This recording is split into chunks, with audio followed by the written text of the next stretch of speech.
right, hello everyone. Welcome. It is May 20th, Thursday, and I am joined today by Lieutenant Governor Garland Gilchrist, Midland Mayor Maureen Donker, Jim Federling, the Dow Chairman and CEO, Matt Fallon, the President of Great Lakes Bay Regional Alliance, and Chris Mudhank, the General Manager for the Dow Diamond.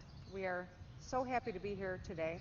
And before I jump in, I just want to thank Dow for the incredible help that they've given the state of Michigan as we have navigated everything from historic flooding to the need to get PPE and develop PPE here in Michigan, to their participation with the Michigan Economic Recovery Council, and for loaning us a lot of their math geniuses to help us with our modeling. And I'm just so grateful that they've been such an incredible partner. So, good afternoon. Today I am going to provide an update on masks, and then we will walk through some of the changes to the Back to Normal plan about building back our economy. To date, Michigan has administered almost 7.9 million doses of the safe, effective COVID-19 vaccines to more than 4.6 million Michiganders ages 16 and up, with 57% of our population, eligible population, receiving at least one dose. Cases and test positivity have declined for 5 straight weeks. Hospitalizations have declined for 3 weeks in a row, and our COVID metrics are trending downward in Michigan and, of course, across the country. This is great news. Over 60% of American adults have gotten their first shots, and almost half are fully vaccinated nationwide. So life is getting back to normal. Last Thursday, the CDC released new guidance on masks based on the strength of vaccines in preventing infection and spread among vaccinated people. Now, the guidance stated that vaccinated people no longer need to wear masks or socially distance outdoors or indoors, other than in certain medical spaces.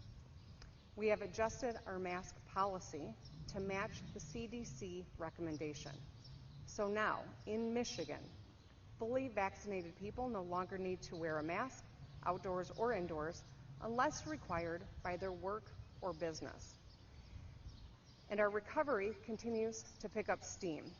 Michigan's unemployment rate is now 4.9%. That's over a full point below the national average. In the past year, unemployment in Michigan has fallen by nearly 80%, and we have added 968,000 jobs over the last year. But we still have work to do. We are still short of where we were before the pandemic, and our economic recovery is going well, but we need to do and continue to do a lot more to invest in our families, small businesses, and communities to help them succeed. So, as with every decision that we've made throughout the pandemic, we are leading with science and data to keep you and your family safe. But the way to put this pandemic behind us is for everyone to get their shot. The vaccine is the best way to keep you and your family and the most vulnerable among us safe from COVID-19.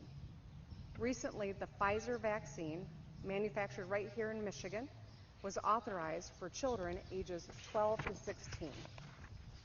Tens of thousands of kids have already gotten their shot to protect themselves from COVID and its variants.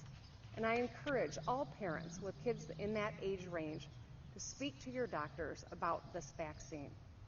While millions of Michiganders have already gotten vaccinated, I know that many people still have questions, or some just want to wait it out. I want to speak to those people and answer some of their questions. First, these vaccines are safe. Over 160 million Americans have taken it. It's been rigorously tested and is trusted by doctors. Like other vaccines before it, for polio and smallpox, the vaccine represents hope and healing. And even if you've had COVID, you should still get vaccinated to protect yourself from variants and repeat infection. If you received a monoclonal antibody treatment, you should still get your shot, but you need to wait 90 days after the treatment. And if you want to know more, I encourage you to speak with your family doctor and learn how vaccines can save your life and the lives of the people you love. Now, let's talk about some changes to the Back to Normal plan. As you can probably imagine, when the CDC came out last week with new mask guidance, we had to go back to the drawing board. Come on, that's kind of funny. You're not paying attention. All right, we went back to the drawing board. Originally, our plan had 4 steps, each of which was tied to a percentage of Michiganders receiving their first shot plus 2 weeks. So the first step started at 55%, and we hit that number pretty quickly. That means that we take the step on next Monday of getting people back in workplaces. The following steps would have happened every 5% as our vaccinations grew. On May 10th, when we surpass that 55%, we now will see MIOSHA take action to allow offices across Michigan to allow in-person work in workplaces. Next Monday, we'll have a lot more detail to share on the MIOSHA rules for COVID-19 workplace safety. Now, based on the new mask guidance, we have 2 steps to get back to normal. On June 1st, June 1st, all outdoor capacity limits will be lifted, including here at the Dow Diamond, so you can come and cheer on the Loons. We will maintain, the Dow Diamond folks are really excited, and I am too. We will maintain our mask rule, as already announced, but otherwise lift all mitigation measures on outdoor gatherings and only retain a 50% capacity limit on indoor establishments.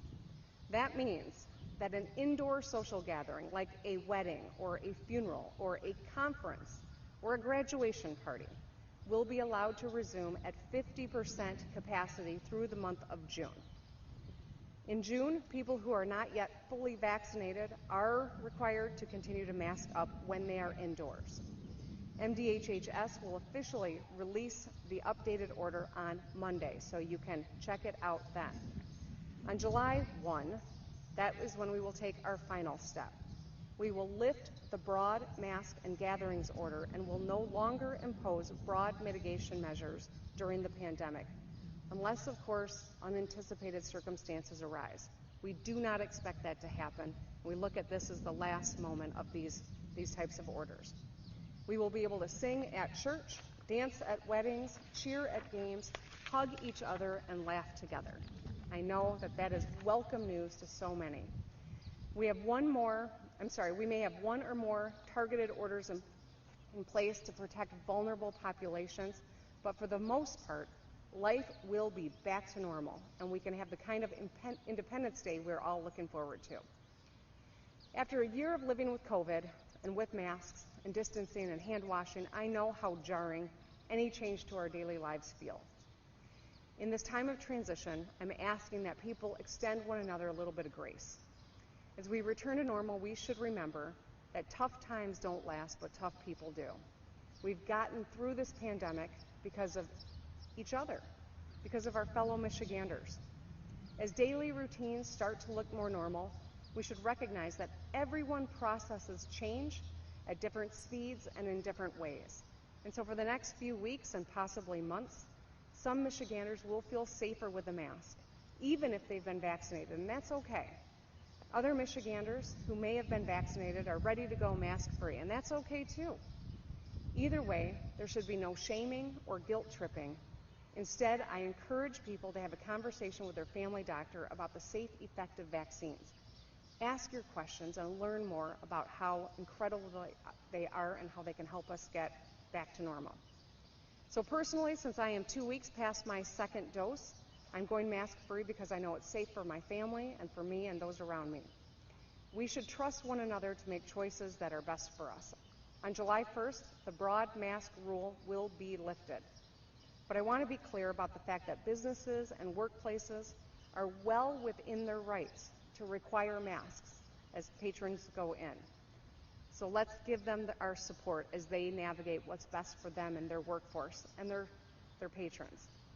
There will ultimately come a day when masks will be distant memories, maybe in boxes in our basements. But until then, we've got to transition back to normalcy together and give each other some grace. Now, as our economic recovery continues, our task is clear: build back better.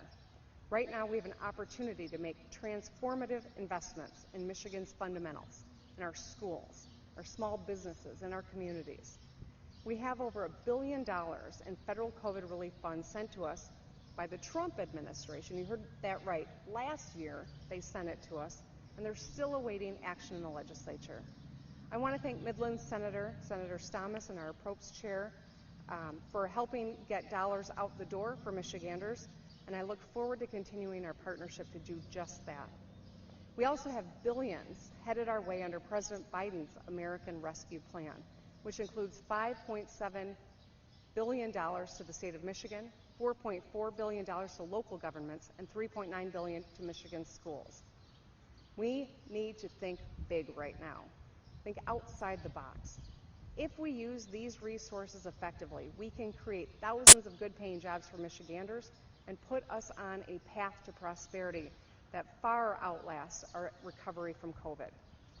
In addition to these federal funds, we also have the state budget, and I laid out my budget priorities back in February. My budget proposal focuses on people, projects, and potential.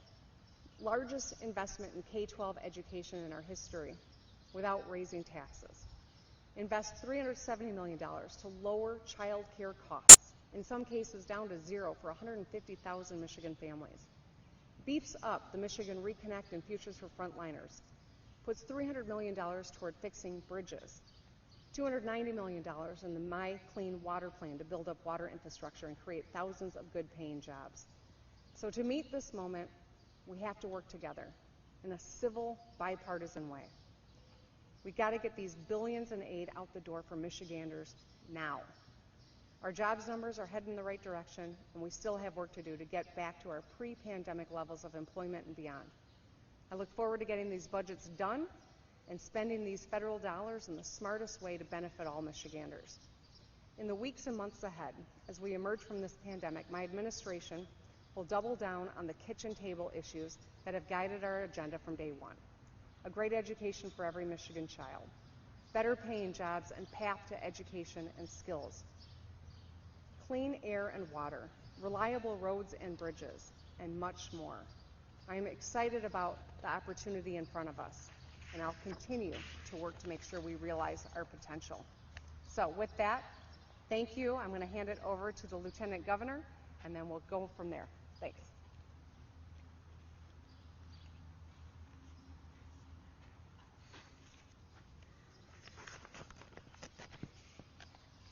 Thank you, Governor, and good afternoon, everyone. I always want to acknowledge and thank Governor Whitmer for her leadership. Also want to acknowledge Jim Fitterling of Dow, the mayor, others who've joined us here today for this important announcement about how we're going to move forward together, the pathway to the back end of this pandemic. I'm really thrilled to be here in Midland, here at the Dow Diamond. You know, when we marked the one-year anniversary, of our first COVID cases, we stood in stadiums like this that were empty, addressing the hardships that we have been through as a state. But all of us, even at that moment when we were low, we had hope. Hope that we'd be able to fill stadiums like this one, stadiums like the Breslin Center, stadiums like the Big House, to enjoy a musical or a play at the thousands of theater venues across the state of Michigan, or like the Fox Theater in my hometown of Detroit. And of course, enjoy the sports that we love and that connect us across any divides. With every passing day, we move closer to reaching and reclaiming that sense of normalcy that we have all been craving. We must continue to encourage every person in Michigan who's eligible to make the choice to get vaccinated. This is the safest, this is the pathway for us to make sure that we can protect one another in addition to protecting ourselves, and that we can enable the opportunity that we know lies before us. In this particular area, I know that we're no stranger to coming together because we face unimaginable circumstances here in mid-Michigan. You know, shortly after the flooding that happened in this area, I was able to come out and personally tour where the dams failed. I was inspired to see how quickly the people of Midland and Sanford came together to support one another. I was actually equally inspired by the way that people from every corner of the state of Michigan really stepped up to stand tall for their Michigan neighbors and friends and family and, yes, strangers, because they knew that that helping hand was necessary.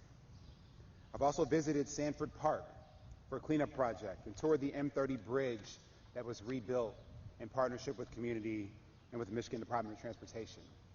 I'm thankful for those employees and team members who worked tirelessly to repair that bridge and do so quickly, recognizing how critical that infrastructure is to this community. So many people have opened their doors to friends and family in need of shelter, in need of support. It took everyone coming together after this historic flooding event to start the next chapter, and the people of Mid-Michigan have stepped up and begun writing. And that's why 1 year later, Governor Whitmer and I are here to show not only that we continue to maintain support, but that support is not going anywhere. Now, since the start of the pandemic, the governor and I have been focused on trying to do the right things, on acting quickly, on following the science, on listening to experts. And because of not only the governor's leadership, but because people across the state, elected appointed leaders, community leaders, individuals have stepped up, Michigan is on our way to getting back to normal and rebuilding and reimagining our economy. We have so many resources that the state has contributed and committed to supporting not only the survival, but supporting those who are going to be coming out bigger and better after this pandemic is over. Whether it's programs like our Small Business Resource Grants, Restart Grants, programs to support restaurant owners and workers, programs to support the first responders and the people who've been working all year during this pandemic to make sure that we could continue life and sustain it. We are looking forward to continuing those investments and leveraging every resource so that we can emerge from this pandemic stronger and better connected than ever.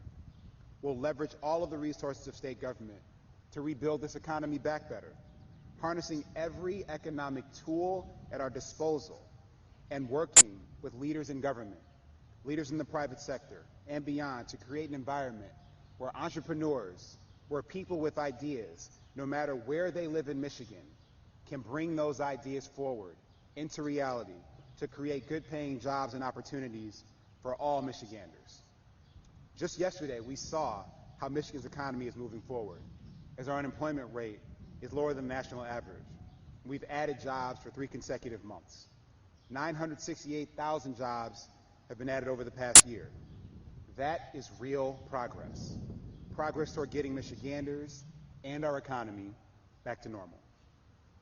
The governor and I will remain focused on economic recovery, resilience, and most of all, opportunity for all.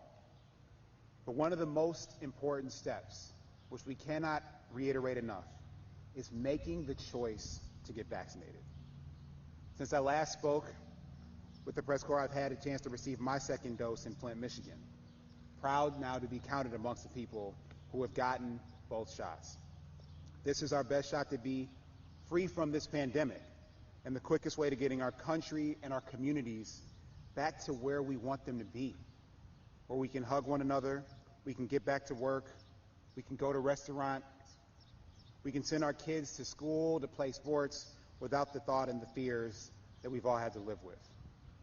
But even now, there are still conversations to be had with people who have questions. Those questions are okay, and those questions have answers. It's important to recognize that we all have the power to encourage someone to make that choice, and that every person in Michigan who has not yet chosen to get vaccinated is just one conversation away.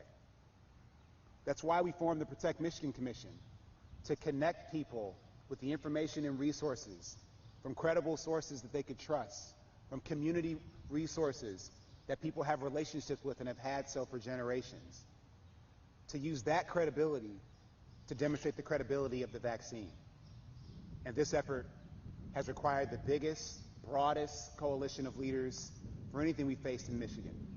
It's the largest and most diverse commission that we've appointed, and it's working as people are choosing to get vaccinated every single day.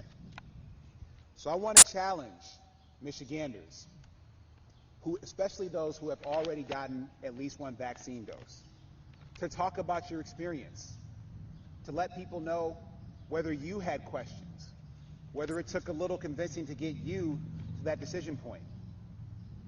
At the vaccine sites that I've toured, speaking with nurses who've come out of retirement to help this effort, they talk about calming and comforting people as they sit down to get their vaccine dose. Those nurses are public servants.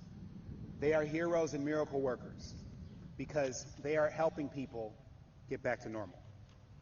So I want you to make sure that you're using every resource you have, that you send a text message to someone today, that you send a Facebook message to someone today, that you have a conversation on the phone or in person with someone today, because we all know people who may not have yet made that choice. But if we make every effort, we can get to and beyond having 70% of people in Michigan vaccinated. We can see the finish line coming into focus, and now we got to give it everything we have.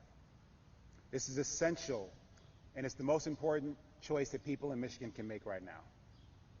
Along with our partners in the federal government, Governor Whitmer and I have committed to making sure that we can grow our economy back stronger and better. We're going to use everything at our disposal to make that happen. This has shown us in this pandemic that Michiganders really can do anything. We are capable of any and everything when we come together and work together to do extraordinary things. We've seen that spirit here in Midland.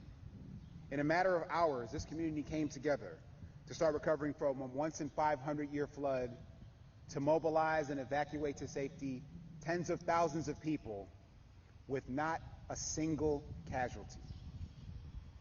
That is the embodiment of hope, determination, and grit. That is in the DNA of every person who calls Michigan home. So I hope that every person who's watching from around the state can channel that energy that is so present and is represented by these people and these leaders in this part of our state today. So thank you all for having me today. Thank you all for really, truly standing tall for one another and standing tall for the state of Michigan. And let's remember to reach out to one another, to take care of one another, to be there for one another. Let's make sure every Michigander knows that every other Michigander has their back. And now it's my honor to turn the podium here over to the mayor of this great city.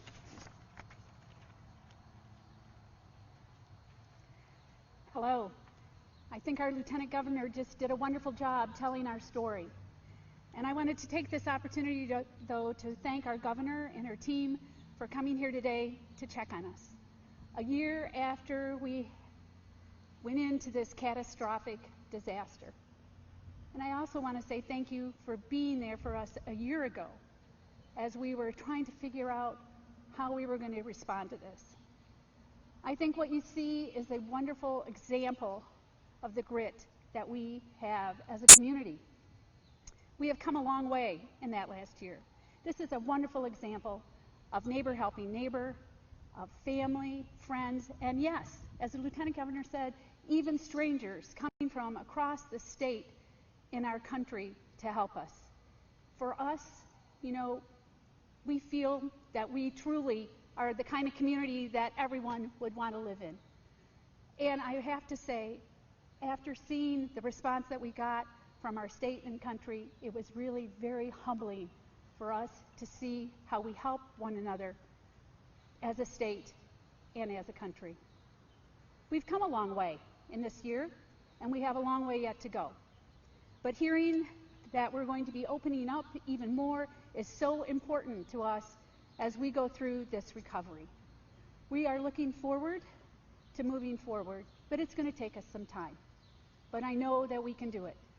And seeing I have this opportunity, I just need to say to my fellow citizens of Midland County how proud I am of all of you, and I hope that you are proud also of what you have accomplished in this past year. My thanks to all of you, and it is incredibly humbling to serve you as your mayor.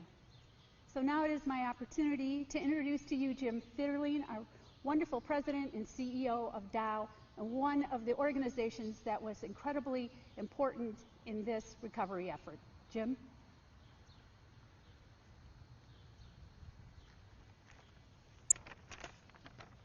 Good day, everyone. Governor Whitmer, Lieutenant Governor Gilchrist, thank you again for coming to Midland today, and I should say many times over this past year. And thanks for participating in the Pulling Our Weight cleanup event in Sanford this morning. I think it was a great way for you to connect with the community. This community has endured a lot, and it has come a long way, but as you saw, we still have a lot of work to do. 1 year ago, you and I were in Lansing, and Dow introduced a Return to the Workplace playbook to allow employers to be able to go to work safely. And here we are a year later, and we're getting ready to open wide up in the state of Michigan. That night when I drove back, it was a heavy rainstorm, and the dams breached the next day. We would see each other again at the end of the week when you came up. And I remember in your press briefing then, you struck a very optimistic tone that this is a strong community and we get through it together. In times of crisis, the spirit of community comes through, and it did across all 5 of these counties that were impacted. And as you saw while touring Sanford this morning, that's exactly what is happening. A special thanks to the thousands of volunteers all over these 5 counties, to all the Dow employees and retirees who were part of that effort, who continue to give selflessly to help the communities and families affected by the floods, to all the foundations, to all the civic organizations, and to people, volunteers from all over the state of Michigan that came up here to help people in need clean out their basements, get wet furniture out, and get things ready to be cleaned up and start their lives again. Your announcement today about opening up the state is a big step toward reclaiming part of our lives that many of us took for granted prior to the pandemic. And it's time. It's time for us to get on with life. Here in the Great Lakes Bay region, we're excited to have the Great Lakes Loons back in action at Dow Diamond this summer, something that didn't happen last year. And we're looking forward to welcoming fans back in July for the Dow Great Lakes Bay Invitational. And I want to thank your team for working with us and all of the other LPGA and PGA sponsors across the state to help us come up with a way to bring fans back to those events. This is also welcome news for many of the businesses that have struggled over the past year with restricted hours or closures. They've been on the front lines battling COVID, and they've made sacrifices for the community that should not be overlooked or forgotten. We are all optimistic about a world with fewer COVID restrictions, but we all need to do our part. And as Lieutenant Governor Gilchrist so eloquently said, we are blessed to have access to life-saving vaccines in this country, and the United States is leading the way in vaccination. You can be vaccinated today across the state of Michigan because these vaccines are available now, and they are safe, and they are effective. I would encourage you to get the vaccine like I did. It'll be the best thing you can do for yourself, your friends, your family, and the state of Michigan. A team of Dow supply chain experts has worked with the state for the past several months to make sure that they could help get the data and the modeling they need to make critical decisions to do things like get those vaccines distributed all over this great state. We're very fortunate to have a strong community here and have community leaders with us who have led every step of the way so that we can get to this point. We're all committed to working with the governor, our policymakers, and our local businesses to come out of this stronger, and we have a path forward to build back these dams and get back to everything being normal in this region again. So Governor, Lieutenant Governor, thank you again for being in the Great Lakes Bay region. Thank you for being in Midland. You're welcome here anytime. And I'd like to bring Matt Fallon, the President and CEO of the Great Lakes Bay Regional Alliance. Matt. Good afternoon, everyone. Great for you to be out here today. I, too, would like to recognize the Governor and Lieutenant Governor who have been frequent visitors here to the Great Lakes Bay region, and specifically to Midland and Sanford, following what has been an epically difficult year. Today, I just wanted to recognize people across the Great Lakes Bay region who have heeded the guidance and advice of the Whitmer administration to get vaccinated. When I was driving over here, I wanted to get the latest numbers to really get a good idea of what our region is doing. And as of this morning, 59% of adults in Midland County have received their first vaccine. 56% of adults in Bay County, 51% of adults in Saginaw County, and 48% of adults in Isabella County. This is about the people in the Great Lakes Bay region and across the state of Michigan taking matters into their own hand. I would really like to thank our citizens across this region who've said we want to defeat COVID and get a return to normalcy. It's through their willingness and their desire to put this behind us that they've gotten this vaccine and put us in a wonderful position to have a full ballpark again on June 1st. I share the message of the fellow leaders today and that we still have more work to do. What's great is these numbers are only going to continue to rise over the course of the next several months. I'll be honest, it's a surreal feeling to be up here maskless, to hear that in just a few weeks this stadium will be packed, and to understand that by July 1st we can all return to the normalcy that we once had. I'll say the other part about people across this region is that they are ready to return to their normal lives. There's so many things that they want to do, and number one is get back to work, get back to their offices, get back to producing. We as a region and a state have a tremendous opportunity to grow our economy, but it only happens if we go back to work. And I have the pleasure of wearing multiple hats, and one of those hats is a school board member. And I can tell you it's been an extraordinarily challenging past year for students across the Great Lakes Bay region and the state. They are eager to learn. They are eager to get back to normal. And hopefully through the work that we all do in increasing vaccinations through the course of the next several months, we're going to go into a school year where our kids can get the type of education that they so badly deserve and need. So again, I want to thank the Governor and Lieutenant Governor for being here today, for their leadership on this issue, and for putting us really in the right direction as we head into the summer months. And with that, I'm going to turn it over to the guy's home that we're in, the new President and General Manager of the Great Lakes Loons, Chris Munhank.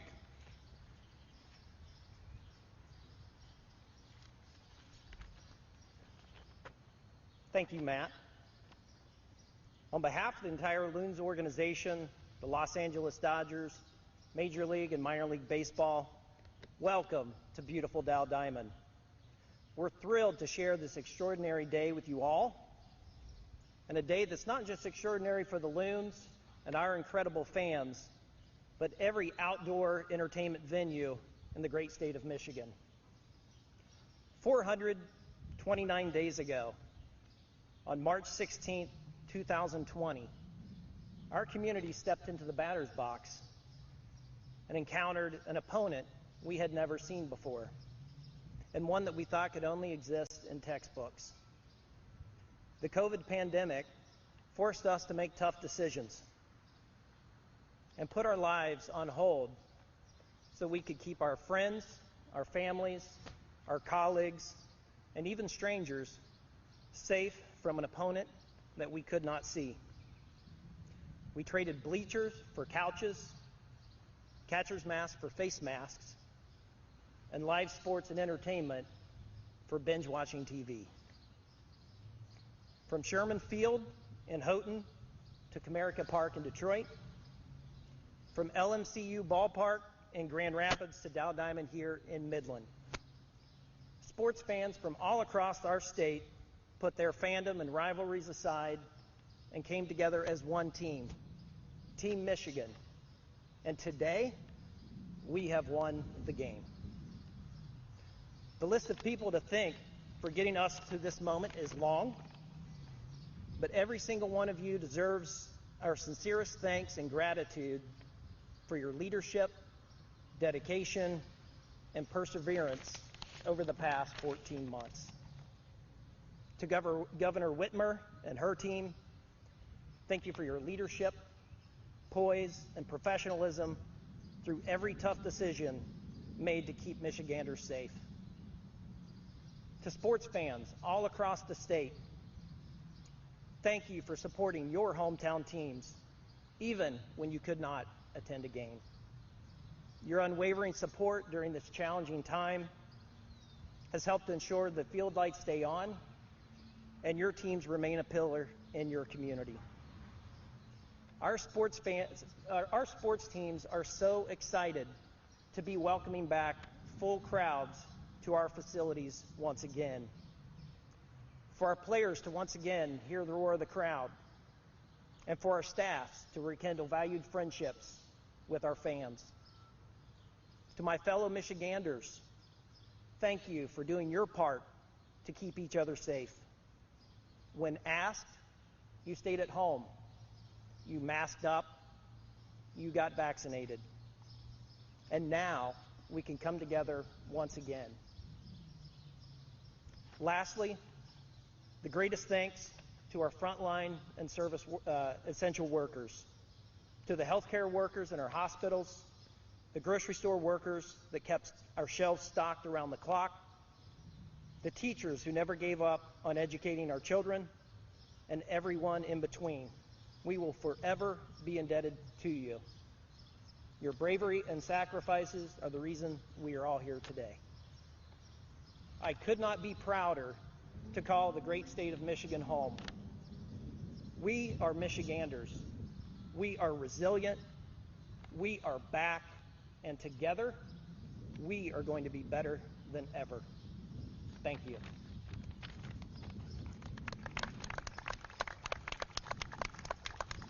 And at this time, in honor of this moment, an important moment for us as well as all the other sports teams throughout the state, we'd like to offer our gratitude and sincere thanks to our governor and lieutenant governor and present each of you with a Loons jersey. All right. Thank you. All right. Thank you. Thank you. Thank you.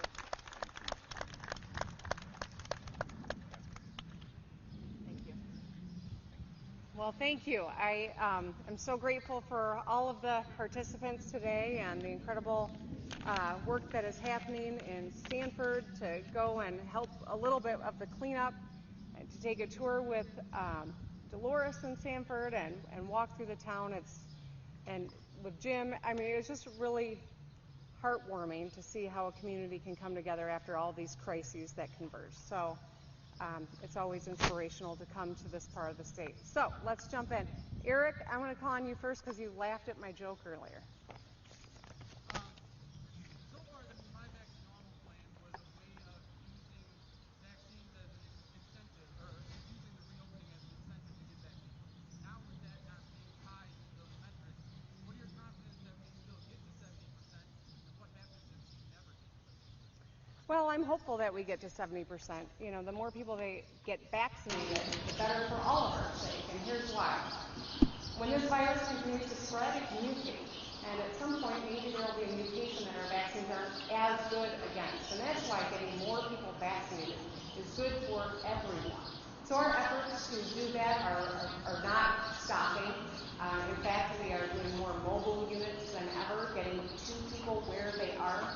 But we also know that the brilliant Dow modeler told us that about this time we would see supply eclipse demand and it would slow down, and in fact that's exactly what we've seen, and that's why getting people's questions answered, meeting people where they are. These are critical components to us increasing the number of people that get vaccinated.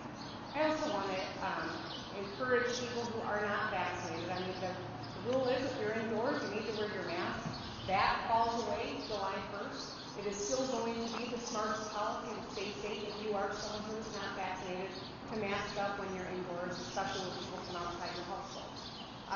We're hoping that we will get to 70%.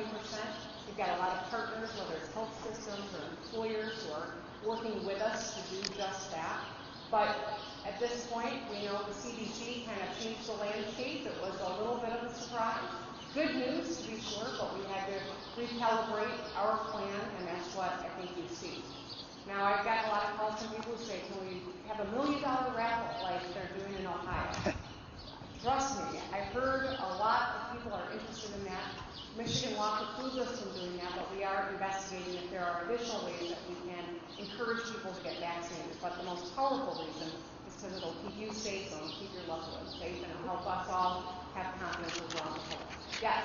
Yes, Governor, why are you making this change? Well, why do you feel confident to make this change now? And what does this mean for, not capacity limits, but the curfews at restaurants? So the curfews are dropped as well.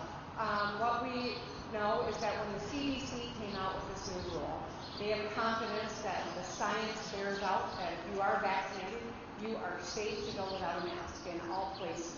That's great news. It also was confusing to a lot of people, and that's why we wanted to make sure that our policies mirrored the CDC's recommendation and that we gave people clarity. So June 1 and then July 1, those are the two steps. We collapsed them back to normal because it just became very clear that it's important for us to give people sure dates and confidence that we can be safe doing this. And so that's why we've reconfigured the plan. Yes? Governor, when you say June 1, it's 50% capacity. Is that when the restaurant curfew is lifted, June 1? And then can you clarify, because I asked a couple of my colleagues, we're confused. So the July 1, when you say the final step will be to lift broad mitigation measures, does that mean the 50% capacity indoors also goes totally away and everything indoors can go to 100%? Yes and yes. All right. Governor? Yeah. My question is, so looking at the idea that no one has to wear a mask come July 1st, it kind of gives the impression that we're all pretty safe come that time. You said everyone knows you're safer if you do wear a mask, but what does it say to businesses, especially that want to check vaccine cards, and people that, do you have any comments on that? The businesses that might want to check the vaccination cards? So first, I think it's important to acknowledge the safest thing you can do is get vaccinated. And then you can enjoy all of these things that we've all been just so eager to re-engage. Second, if you are unvaccinated, if you choose not to get vaccinated, or you're unable to get vaccinated for some medical reason, we're going to strongly encourage people to continue to mask up, especially when they are indoors with people outside their household. But that's going to be encouragement. That will not be through some sort of an order that comes from the state. Remind me the second part of your question. Any comment on businesses that decide they want to go further? Well, we want to make sure, part of our call is to extend some grace to one another and to respect businesses who decide that they want to continue to have some form of mask requirement. Some businesses may have an employee who's going through chemotherapy and is immune compromised, and they want their customers to make sure that they're masked up so that that employee is safe. We need to extend the grace and show some respect to these businesses and ask that everyone do exactly that and follow the needs and the lead of individual business rules. They still are within their right to do exactly that. Yeah, right. Oh, sorry. I'm on a roll. Rick, go ahead. Just a few weeks ago, all of the metrics were tied to percentage of people getting vaccinated. Today, they're tied to dates on the calendar. I appreciate the CDC change, but did the science change elsewhere that made you make that consideration? That's my question. The CDC change was based on their most recent understanding of the science. And so when they promulgated that, it wasn't just confusing for Michiganders. I've talked to enough of my colleagues across the country on both sides of the aisle, and everyone had to move quickly to give some clarity and to make the state rules sing on the same page with the CDC guidelines. That's precisely what we're doing. Now, the CDC has driven a lot of our policies over the course of the last year and a half. They are the ones who are conversant in all of the studies. Certainly, Dr. Calhoun and our incredible experts here in Michigan have been a part of that conversation as well. But we've been following the CDC in large part. When they came up with this new policy recommendation, we wanted to make sure that the people of Michigan had clarity. But to be certain, the best way to stay safe is to be vaccinated, and that it continues to be the case. All right, I'm going to do one more. I know you're trying to cut me off. Yeah. There's a legislative proposal to require the governor to alert the legislature if they travel outside of the state. What are your thoughts? I think that's gamesmanship, it's not productive, and it is probably not constitutional as well. All right, thank you, everybody.